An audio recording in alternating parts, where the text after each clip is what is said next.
En esta clase vamos a definir el concepto de flujo de campo eléctrico a través de una superficie, de una forma intentaremos intuitiva y luego lo formalizaremos con las fórmulas. Vamos a considerar un campo eléctrico que sea uniforme, sea en magnitud que en dirección, es decir, que será un campo eléctrico que será siempre el mismo en todos los puntos del espacio. ¿Vale? Entonces, supongamos que este campo atraviesa a una superficie de área A perpendicular a la dirección del campo eléctrico. Ahora, ya definimos cuando hablamos de líneas de campo que el número de líneas de campo por unidad de área es proporcional en cada punto a la intensidad, es decir, al módulo de campo eléctrico en ese punto. Bueno, en este caso, al ser un campo uniforme, la densidad de línea de campo será la misma en todos los puntos. Pero en otro caso irá variando según el módulo del campo eléctrico en cada punto.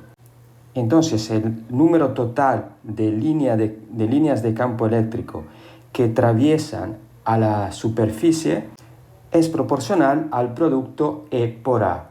Esta cantidad se llama flujo del campo eléctrico. Lo indicamos con la letra Φ mayúscula y hemos dicho entonces igual al módulo del campo eléctrico por el área de la superficie. La unidad de mesura del flujo del campo eléctrico es Newton metro cuadrado partido Coulomb. Podemos decir que el flujo del campo eléctrico es proporcional al número de líneas de campo eléctrico que atraviesan a una superficie dada.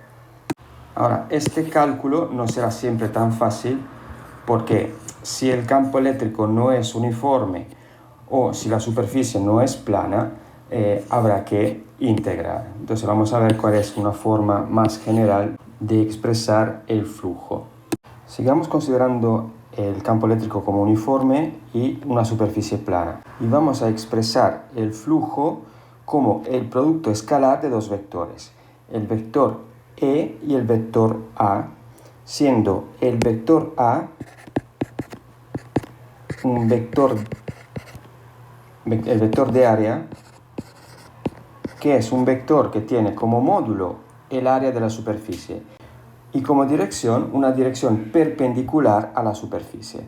Entonces, si escribimos el flujo como E por A, producto escalar, esto es igual a módulo de E por el módulo de A por el coseno del ángulo entre los dos vectores. En este caso, que es el mismo caso que el anterior, si la superficie es perpendicular al campo eléctrico, el vector de área será paralelo al campo eléctrico, por lo tanto el ángulo va a ser de 0 grados. El coseno de 0 es 1, por tanto volvemos a tener la misma fórmula que dimos antes, E por A. En este otro ejemplo tenemos que la superficie está inclinada de un ángulo φ con respecto a la dirección, al plano, digamos, perpendicular al campo eléctrico. Y entonces el vector de área con el vector de campo eléctrico formarán justamente este mismo ángulo φ. En este caso el flujo,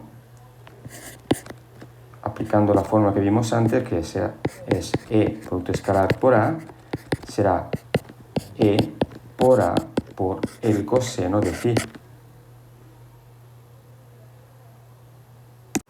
En el caso en que el ángulo φ valga 90 grados, es decir, la superficie es paralela, digamos, al campo eléctrico, por lo tanto el vector normal a la superficie es perpendicular al campo eléctrico. Y entonces en este caso tendremos que el flujo del campo eléctrico, que es igual, como hemos dicho, a E producto escalar por A, es igual a E por A por el coseno de 90, pero el coseno de 90 es 0, por tanto nos da que el flujo es 0. La explicación es que cuando el campo eléctrico es paralelo a la superficie, pues no la atraviesa, por tanto no hay flujo a través de la superficie.